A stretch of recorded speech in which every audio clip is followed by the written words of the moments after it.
Go on, little man.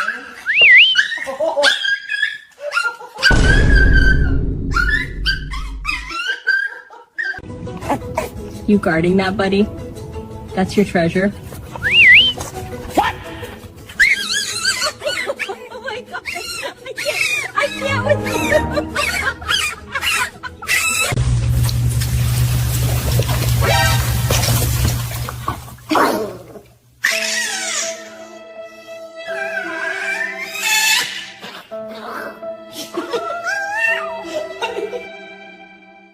A few moments later.